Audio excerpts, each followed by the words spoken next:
Hello students, एक बार फिर से आपका स्वागत है मेरे यूट्यूब चैनल बेसिक क्लास में। मैं विभू मिश्रा। आज हम पढ़ने वाले हैं स्टैंडर्ड 9th का चैप्टर 3 बहुपद, जिसे पॉलिनोमियल भी बोलते हैं। तो पहले हम बहुपद की परिभाषा क्या है, इसके एग्जांपल्स देखेंगे, इसके टाइप्स क्या होते हैं, कितने प्रकार का बहुपद होता है, और इसके बाद हम प्रैक्टिस सेट 3.1 को सॉल्व कर लेंगे। तो आपसे एक रिक्वेस्ट है कि वीडियो को लाइक करने के बाद आप कमेंट बॉक्स में ज़रूर बताएं कि आप ये वीडियो कहाँ से देख रहे हैं, आपके स्कूल का नाम क्या है, आपका नाम क्या है।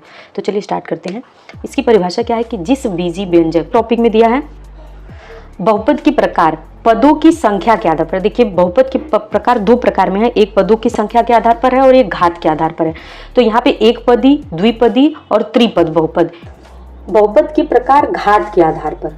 अब एग्जांपल कोई बहुपद, एक चर वाले बहुपद का घात, यानी degree of polynomial in one variable. इसमें तीन होते हैं, linear polynomial, quadratic and cubic. तो पहले बहुपद का मानक रूप, स्टैंडर्ड फॉर्म ऑफ पॉलिनोमियल, ये अब देख लेते हैं इसी चैप्टर का प्रैक्टिस सेट 3.1।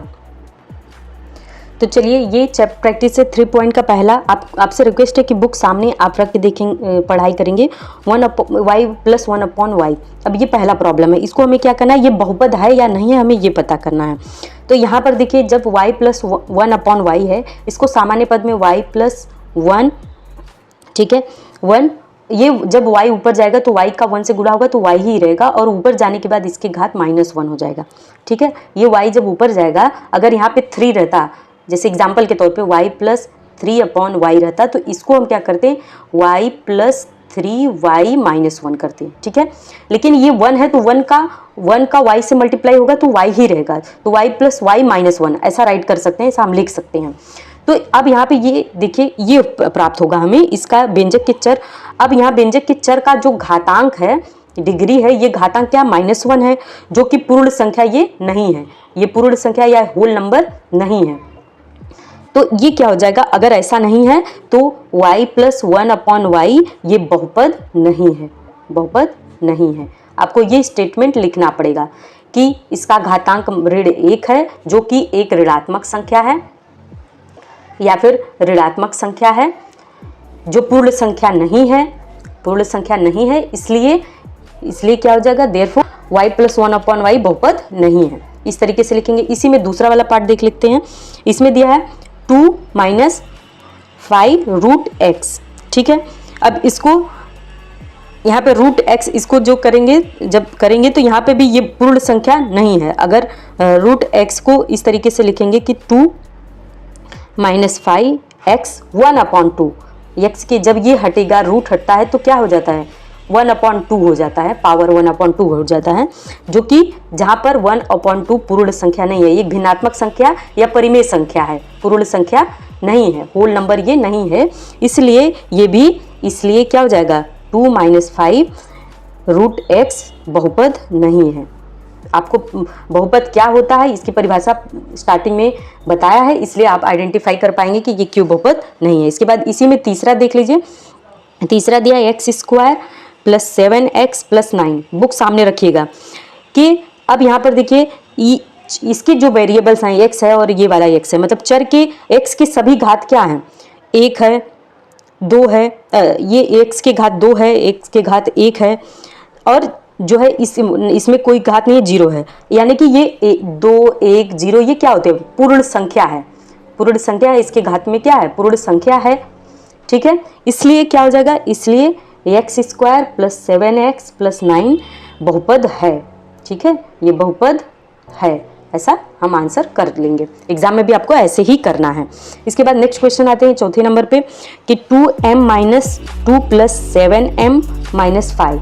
अब यहाँ पे देखिए, इस व्यंजक की जो है, ये जो व्यंजक हमें प्राप्त हुआ है, m का घातांक यहाँ पर क्या है, इस m का घातांक -2 है। ठीक है, इसका घातांक या डिग्री क्या हो जाएगी, घातांक -2 है। इसलिए अब इसमें क्या हो गया, जो पूर्ण संख्या नहीं है, जो पूर्ण संख्या होल नंबर नहीं है, संख्या नहीं है, इसलिए क्या होगा, देयरफॉर यह बहुपद नहीं है, बहुपद नहीं है, ऐसा आंसर आसानी से कर लेंगे। ठीक है, इतना समझ में आया। लास्ट वाला 5th नंबर देख लेते हैं, 0।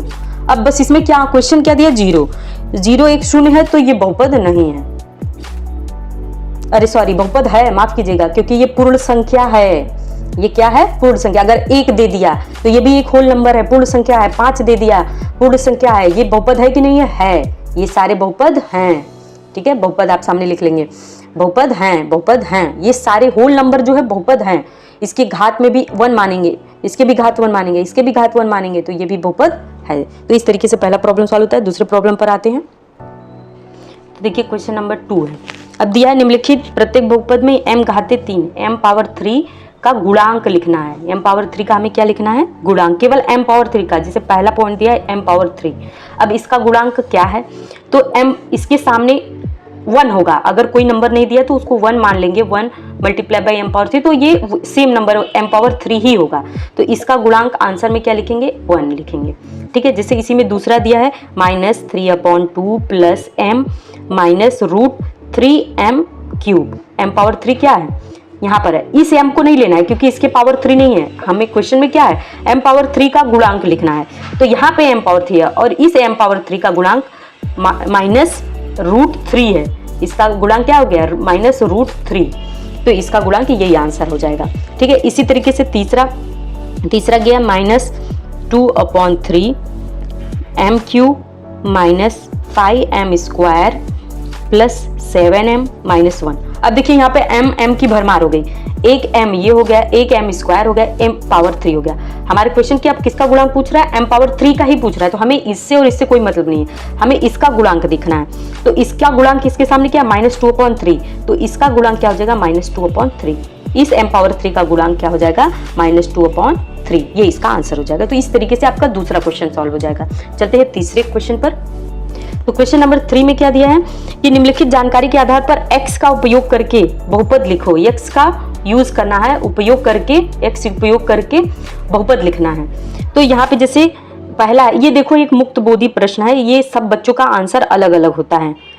7 घात दिया, घात 7 वाला एक पदी, मतलब ये भी मैंने एक पदी बहुपद बताया। एक पदी बहुपद क्या होता है?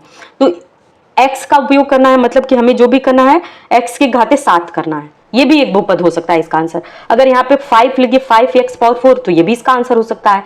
10x पावर 7 कर सकें तो भी ये आंसर हो सकता है, या फिर बस x पावर 7 करे तो भी इसका आंसर हो सकता है।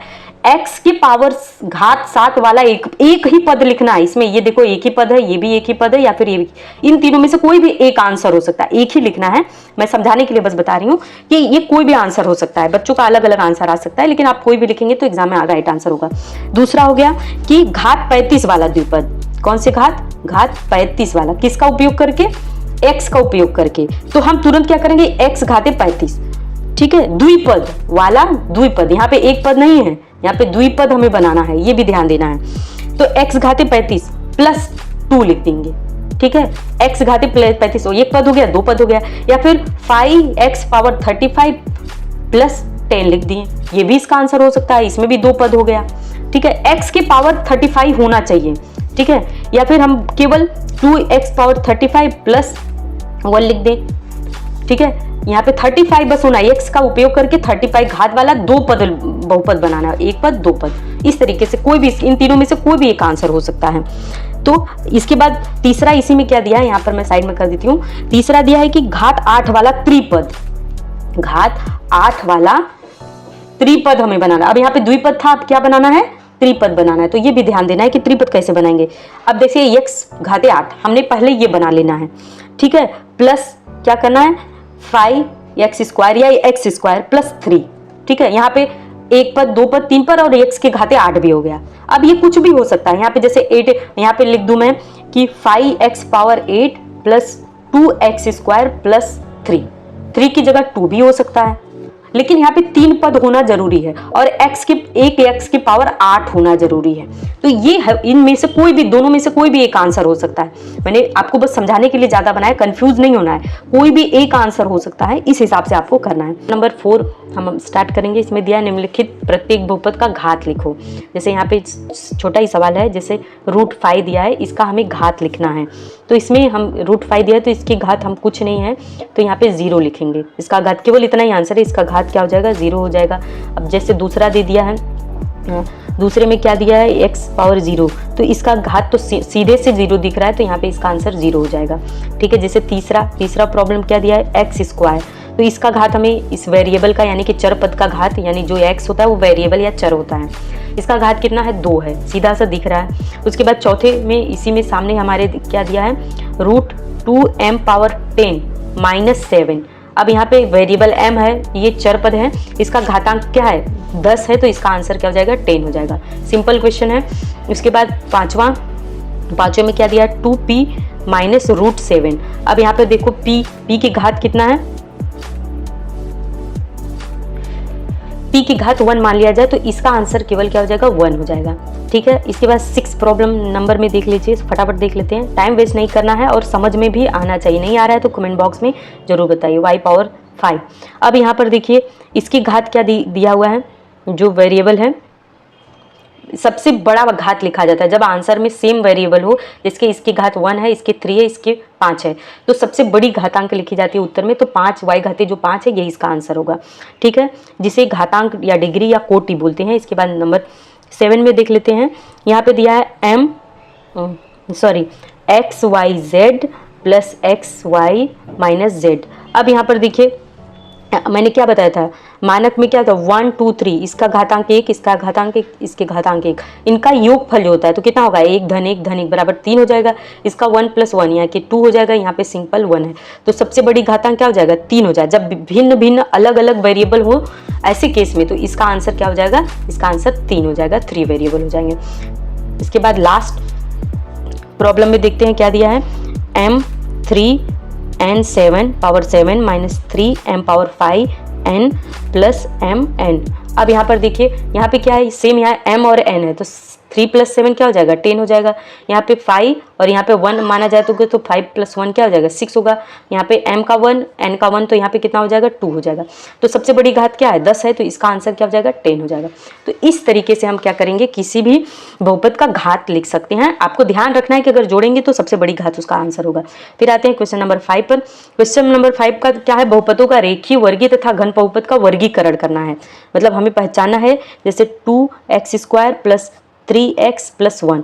अब कौन सा ये बहुपद है, रेखीय है कि क्या है, वर्गीय है कि घन बहुपद है। तो यहाँ पे जिसकी अधिकतम घात क्या हो 2 हो, वो कौन सा बहुपद होता है, वर्गीय बहुपद, क्वाड्रेट जो है पॉलिनोमियल होता है, तो ये क्या हो जाएगा वर्गीय बहुपद। वर्ग मतलब इसकी क्या स्क्वायर है, वर्ग है, तो ये वर्गीय बहुपद हो गया। ठीक है, उसके बाद दूसरा इसमें दिया 5p। अब यहाँ पे p का पावर 1 मानेंगे तो जिसके अधिकतम घात क्या होगा 1 होगा, तो वो कौन सा बहुपद होगा, रेखीय बहुपद, रेखीय बहुपद। ठीक है, उसके बाद अगला क्या दिया है √2y - 1/2। ठीक है, अब √2y इसमें भी इसके घात 1 ही माना जाएगा, y के घात कितना माना जाएगा 1 ही माना जाएगा, तो ये भी कौन सा बहुपद होगा, रेखीय बहुपद होगा। यहाँ पर डायरेक्ट मैंने डैश लाइन कर दिया है। फिर इसके बाद क्या आता है चौथा m³ + 7m² + 5/2m। ठीक है, 5/2m। अब यहाँ पे पावर 3 है, यहाँ पे 2 है, तो अधिकतम को लेकर चलेंगे तो यहाँ पे पावर 3 है, तो ये कौन सा बहुपद हो जाएगा, घन बहुपद, घन बहुपद। ठीक है, यहाँ पे क्या हो जाएगा, ये घन बहुपद। इसके बाद आगे बढ़ते हैं नेक्स्ट प्रॉब्लम पर। क्या दिया है a², देखिए a² दिया है, तो यहाँ पे अधिकतम घात कितना है 2 है, तो ये कौन सा बहुपद हो जाएगा, वर्गीय बहुपद, जिसमें क्या हो जाएगा 1 से 2 घात हो, अधिकतम घात क्या हो 2 हो, तो वो क्या हो जाएगा वर्गीय बहुपद, जैसे इसमें दिया है। ठीक है, उसके बाद नेक्स्ट प्रॉब्लम पे क्या आते हैं, जो लास्ट है 3r³। अब यहाँ पे अधिकतम घात क्या है 3 है, तो ये कौन सा बहुपद हो जाएगा, घन बहुपद, बहुपद। ठीक है, तो 2 घन बहुपद हो गए, उसके बाद 2 वर्गीय बहुपद हो गए और 2 क्या हो गए, रेखीय बहुपद हो गए। इस तरीके से ये हमारा क्वेश्चन नंबर 5 कंप्लीट होता है। नेक्स्ट आते हैं क्वेश्चन नंबर 6 पर। इनके मानक रूप लिखने हैं। तो यहाँ पर जब हम मानक रूप में लिखेंगे तो मानक रूप में देखिए तो किस तरीके से लिख पाएंगे, इसका आंसर देख लेंगे। m इसको क्या करना है हमें, आरोही या अवरोही क्रम में। यहाँ पर देखिए इसका आंसर मानक रूप में हम अगर हमें लिखना है तो हम इसे बढ़ते या घटते क्रम में लिख सकते हैं, बस इसका यही आंसर होगा। तो इसका सोल्यूशन बहुत सिंपल है, आप देख लीजिए m² + 5m + 3। अब यहाँ पे देखिए m स्क्वायर, ये 2 पावर है, इसका 1 पावर हो गया, ये 3, बस यही इसका आंसर हो जाएगा। इसी तरीके से दूसरा वाला प्रॉब्लम लेते हैं। तो -7y plus y power 5 plus 3y square minus 1/2 plus 2y power 4 minus y square. अब देखिए इसको हमें क्या करना है, सिंप्लीफाई बस क्या करना है, इसको सीक्वेंस में लिख देना है। जैसे सबसे बड़ा इसका घातांक क्या है, y पावर 5, तो यहाँ पे लिखेंगे प्लस की साइन है तो साइन नहीं लिखेंगे, y पावर 5। उसके बाद दूसरा क्या आता है, पावर 4, तो प्लस 2y पावर 4। उसके बाद क्या आता है, पावर 3 आता है, तो यहाँ पे 3y, यहाँ पे 3 है तो प्लस 3y क्यूब, ये हो जाएगा। उसके बाद पावर 2 आता है तो -2y स्क्वायर, तो y स्क्वायर, ठीक है, 2 नहीं है, -y स्क्वायर आ गया। फिर जिसकी पावर 1 हो तो उसके बाद 1 पावर क्या है, -7y, इसके पावर 1 माना जाता है तो -7y, ठीक है। इसके बाद क्या आता है, जिसमें कोई भी चर पद ना हो तो -1/2, यही एक पद बचता है तो -1/2, बस यही इसका आंसर हो जाएगा। इसको हमें क्या करना है, एक सीक्वेंस में लिख देना है, घटते या बढ़ते क्रम में, तो ये इसका मानक रूप हो जाता है, जैसा कि मैंने अभी आपको थोड़ी पहले वीडियो में बताया था। आगे बढ़ते हैं क्वेश्चन नंबर 7 पर। 7 में क्या है, बहुपदों के गुणांक रूप में लिखो। किस रूप में लिखना है, गुणांक रूप में। तो बुक आपके सामने रहेगी। तो पहला क्वेश्चन क्या है, x³ - 2। तो अब यहाँ पे हमें इसको किस रूप में लिखना है, गुणांक के रूप में। तो हम कैसे लिखेंगे, देखो x³ तो अपनी जगह है, स्क्वायर नहीं है तो प्लस 0x स्क्वायर लिख देंगे। फिर x भी नहीं है तो यहाँ पे क्या लिखेंगे, 0x, मतलब पावर 1 मान लेंगे, फिर -2। अब देखो इसका यहाँ पे इसका मानक कितना हो जाएगा, इसका गुणांक रूप, इसका गुणांक 1 है, इसके सामने कोई नंबर नहीं है तो 1 मान लेंगे, प्लस इसमें 0 है, इसमें भी प्लस क्या है, ये 0 है, और इसमें क्या है, -2 है। तो ये तो मैंने प्लस का साइन लगा दिया, ये साइन नहीं लगानी है, तो 1, 0, 0, -2, ये इसका आपका आंसर होगा, ठीक है। तो इस तरीके से हमें गुणांक रूप यहाँ पे रूप में लिखना होगा। फिर दूसरा प्रॉब्लम ले लेते हैं, जैसे 5y दे दिया है। अब 5y दे दिया है तो इसको हम क्या करेंगे, जब ये तो सबसे सिंपलेस्ट है, इसके कोई पावर नहीं है तो इसको लिख सकते हैं 5y + 0, ठीक है, हो गया सिंपल। तो अब इसका गुणांक रूप अगर लिखेंगे तो इसका जब गुणांक रूप आएगा तो सिंपल सा आ जाएगा कि 5 है इसमें और 0 है, 0 है, बस ये इसका आंसर हो जाएगा, ठीक है। इसके बाद थर्ड प्रॉब्लम पर जब हम आते हैं तो 2m पावर 4 - 3m स्क्वायर + 7। अब देखिए इसमें मिसिंग क्या है, पावर 3 मिसिंग है, पावर 1 मिसिंग है, दो चीज मिसिंग है। तो जब हम इसको गुणांक रूप में जब सॉल्व करेंगे तो 2 power m power 4 plus 0m cube, मतलब पावर 3 प्लस 0 क्यूब, यहाँ पे स्क्वायर तो है तो यहाँ पे माइनस की साइन है तो प्लस नहीं रहेगा, यहाँ पे -3m स्क्वायर, फिर हमारा पावर 1 नहीं है तो प्लस 0m, ठीक है, फिर प्लस लास्ट में क्या बचा, 7। अब देखो ये सब हो गया, 4, 3, 2, 1 और नंबर, रियल नंबर। तो अब इसका पावर कितना, इसका गुणांक रूप क्या है, ये 2 है, यहाँ 0 है, यहाँ पे 3 है, फिर 0 है, फिर 7 है। तो इसका यहाँ पे 3 के पहले माइनस की साइन है तो यहाँ पे माइनस हो जाएगा। अब यहाँ पे कॉमा दे देंगे और यही हमारा गुणांक रूप हो जाएगा, यही हमारा क्या हो जाएगा, गुणांक रूप, यही आंसर हो जाएगा। कैसे, यहाँ पे 2 है, यहाँ 0 है, ये -3 है, ये 0 है और ये 7 है, इस तरीके से होगा। इसके बाद चौथे पे आते हैं। चौथा में क्या है, -3/2। तो इसका गुणांक रूप भी क्या हो जाएगा, इसका आंसर भी -3/2 ही होगा। यहाँ पे बुक में दिया है -2/3, अगर 2/3 है तो इसका आंसर क्या हो जाएगा, -2/3, इसका गुणांक रूप हो जाएगा। ये बुक में नहीं दिया लेकिन आंसर ये भी सही है, ठीक है। तो इस तरीके से ये आपका सॉल्व हो जाएगा। अगर इसमें और आगे प्रॉब्लम दिया है, अब देखिए 8वें में दिया है कि निम्नलिखित गुणांक रूपों को चर x का उपयोग करके घातांक रूप में लिखो। पहला क्या दिया है, 1, 2 और 13। ये हमें क्या गुणांक रूप दिया हुआ है, इसमें x का उपयोग करना है। जैसे यहाँ पे 1 के साथ x लगा देंगे, फिर 2 के साथ x लगा देंगे और 13 लिख देंगे। इसका x का उपयोग करके हमें घातांक रूप में लिखना है। तो इस तरीके से लिख सकते हैं कि x² + 2x + 13, इस तरीके से ये इसका आंसर हो जाएगा। देखिए यहाँ पे 1 हो जाएगा इसका गुणांक, इसका गुणांक 2 हो जाएगा, इसका गुणांक 13 हो जाएगा। तो हमारा आंसर जो है क्वेश्चन से मिल रहा है और x चर का भी उपयोग हो गया, तो ये सिंपली इसका आंसर हो जाएगा। ये घातांक रूप वाला बहुपद हो गया, ठीक है, लिख सकते हैं घातांक रूप वाला बहुपद। ठीक है, गुणांक रूप दिया है, हमें क्या करना है, घातांक रूप में बदलना है। इसी में दूसरा क्या दिया है, जैसे 5 0 0 0 -1, ये इसका गुणांक रूप दिया है, हमें किस में बदलना है, इसको घातांक रूप में बदलना है। तो 5x, ठीक है, 1 2 3 4, कम से कम 4 लेंगे, तो x पावर हमें 4 करना होगा, ठीक है, plus 0x power 3 plus 0x power 2 plus 0x -1। देखिए सब सारे जो है गुणांक हमने यूज कर लिए, तो x पावर 4 3। अब इसको हम डायरेक्ट अगर लिखना चाहे तो 5x पावर 4 -1, अगर ऐसे भी लिखेंगे तो अगर इसको गुणांक रूप में जब हल करने सॉल्व करने जाएंगे तो हमें ये चीज अपने आप ऐड करनी पड़ेगी, तो ये भी इसका आंसर हो सकता है और ये भी इसका आंसर हो सकता है, कोई भी एक लिखिए आपका राइट आंसर होगा। उसके बाद थर्ड नंबर क्या था, -2 2, फिर से -2 और 2, तो इसको हम ये गुणांक रूप में दिया, इसको घातांक रूप में कैसे लिखेंगे, तो जैसे -2x power 3 plus 2x square -2x plus 2, ठीक है। अब देखो ये -2 हो गया, फिर 2x स्क्वायर हो गया, फिर -2x हो गया और प्लस 2 हो गया, यानी कि इस तरीके से इस गुणांक का यूज करके हमने घातांक रूप में इसको क्या कर दिया, बदल दिया, ये इसका आंसर हो गया। तो ये क्वेश्चन नंबर 8 कंप्लीट हो गया।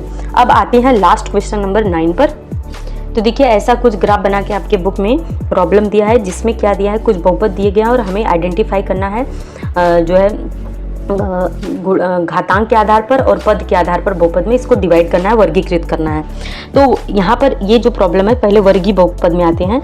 वर्गीय बहुपद क्या क्या हो है इसमें, जिसमें वर्ग हो, जैसे जिसमें अधिकतम घात क्या हो, जैसे 2x स्क्वायर प्लस 5 है, इसमें अधिकतम घात क्या 2 है, यहाँ पे x स्क्वायर है और 3x स्क्वायर प्लस 5x है। तो यहाँ पे 3 जो है आपको 2x जो है 3 जो है, ये तीनों क्या है, वर्गीय बहुपद में आते हैं। तो इसको मैं लिख लेती हूँ। तो देखिए यहाँ पे लिख लिया है 3x स्क्वायर प्लस 5x, ये कॉमा करके x स्क्वायर और 2x square plus 5x plus 10, जिसमें वर्ग है, अधिकतम घात क्या है, इसमें अधिकतम घात वर्ग है, इसमें अधिकतम घात क्या है, पूरे पद में वर्ग है, और इस दोनों पदों में अधिकतम घात क्या वर्ग है, तो ये तीनों वर्गीय बहुपद में आएगा। इसी बात घन बहुपद में जिसकी अधिकतम घात 3 हो, जैसे x³ plus x square plus 5x और इसके बाद यहाँ पे x³ प्लस 9, ये दो हमें दिख रहे हैं घन बहुपद में, तो लिख सकते हैं x³ plus x square plus x plus 5 एक हो गया, और x³ प्लस 9 ये दोनों के केस में आ जाएंगे घन बहुपद। उसके बाद रेखीय बहुपद जिसमें कोई घात ना हो, x प्लस 7, ये देखिए इसका आंसर हो जाएगा रेखीय बहुपद। उसके बाद द्विपद बहुपद में क्या आते हैं, जिसमें 2 पद हो, जैसे इसमें 1 और 2 पद, मतलब x प्लस 7, इसमें 2 पद हो गया। उसके अलावा और कौन से है जिसमें 2 पद हो, जैसे x³ प्लस 9, ठीक है। उसके बाद क्या है, x³ प्लस 9, तो यहाँ पे लिख लीजिए x³ प्लस 9, और देखिए कोई है ऐसा जिसमें 2 पद हो, तो 3x स्क्वायर प्लस 5x, ये भी 2 पद है, 3x स्क्वायर प्लस 5x, क्योंकि इन दोनों के बीच एक ही साइन है, तो ये 2 पद हो गए। इसके बाद ये दोनों द्विपद हो गए। त्रिपद वाले कौन कौन से, जिसमें 3 पद हो, जैसे 1 2 3 4, तो 4 पद वाले हो गए, 1 2 3 पद, तो यानी कि त्रिपद बहुपद एक ही है, क्या है, 2x square plus 5x plus 10, ये इसका आंसर हो जाएगा। और एक पद जिसमें केवल एक पद हो, यानी कि x स्क्वायर, ये इसका एक पद होगा। तो इसको देखकर आप अपने बुक में ही लगा सकते हैं, या फिर अगर ऐसे क्वेश्चन आते हैं तो आप जो है क्या करेंगे, आसानी से आइडेंटिफाई, अगर डेफिनेशन आपने पूरा पहला पार्ट का वीडियो देखा है तो समझ के इसका आंसर कर सकते हैं। तो फ्रेंड्स पूरा वीडियो देखने के लिए धन्यवाद, ऐसा ही स्नेह और प्यार देते रहिए। जय हिंद।